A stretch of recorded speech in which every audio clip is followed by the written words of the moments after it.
శని జయంతి యొక్క ప్రత్యేకత ఏంటో తెలుసుకుందాం.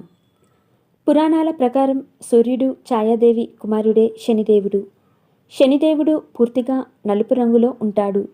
ఎవరి జాతకంలో అయితే శనిదేవుడి స్థానం బలంగా ఉంటుందో వారికి శనీశ్వరుని అనుగ్రహం ఖచ్చితంగా లభిస్తుంది.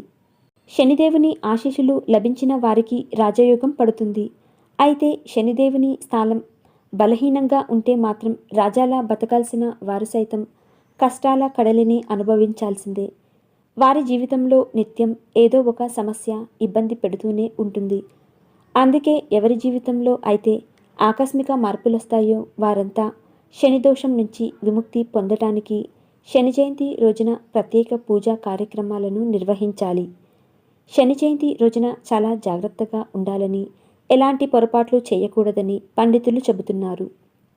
శని జయంతి రోజున చేయకూడని తప్పులు ఏంటో చూద్దాం. శనిదేవుడి పూజలో ఎప్పుడూ రాగి పాత్రలను ఉపయోగించకూడదు. రాగి సూర్యునికి సంబంధించినది.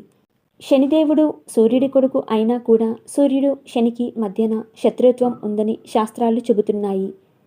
అందుకే శనిదేవుడి పూజలో రాగి పాత్రలను వాడితే కోపం వస్తుంది. శని జయంతి రోజున ఉప్పు, ఇనుము, నూనె కొనకూడదు. శని జయంతి రోజున శనికి సంబంధించిన వస్తువులను ఇంటికి తీసుకురాకూడదు. అలాగే విరాళం ఇవ్వాలనుకుంటే ఒకరోజు ముందుగానే ఇవ్వాలి.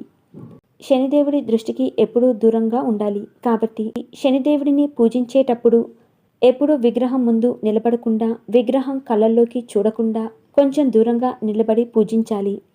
శని జయంతి రోజున తెల్లవారుజామున నిద్రలేచి స్నానం చేసి నల్లని రంగు దుస్తులను లేదా నీలం రంగు దుస్తులను ధరించాలి. ఎవరైతే తమ జాతకంలో శనిదోషం ఉందని భావిస్తారో, తమకు ఏలినాటి శని పట్టిందని బాధపడుతుంటారో వారంతా శనిదోషం నుంచి విముక్తి పొందటానికి శని జయంతి రోజున శనీశ్వరుడికి ప్రత్యేక పూజలు చేయాలి. శనీశ్వరుడి జయంతి రోజున తలస్నానం చేసి రావి చెట్టుకు నీరు సమర్పించి 7 సార్లు ప్రదక్షిణలు చేయాలి. ఈ రోజున శనీశ్వరుడి విగ్రహం ముందు అలాగే రావి చెట్టు కింద ఆవాల నూనె దీపం వెలిగించటం వల్ల శనిదేవుని అనుగ్రహం లభిస్తుంది. శని జయంతి రోజున సాత్వికాహారాన్ని మాత్రమే తినాలి. పొరపాటున కూడా మాంసాహారం లేదా మద్యం తీసుకోకూడదు. శని జయంతి రోజున ఉదయం నిద్రపోకూడదు.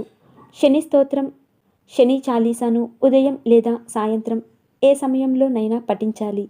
ఇలా చేయడం ద్వారా శనీశ్వరుడు సంతోషిస్తాడు. అలాగే శనిదేవుడి అనుగ్రహం కూడా పొందుతారు.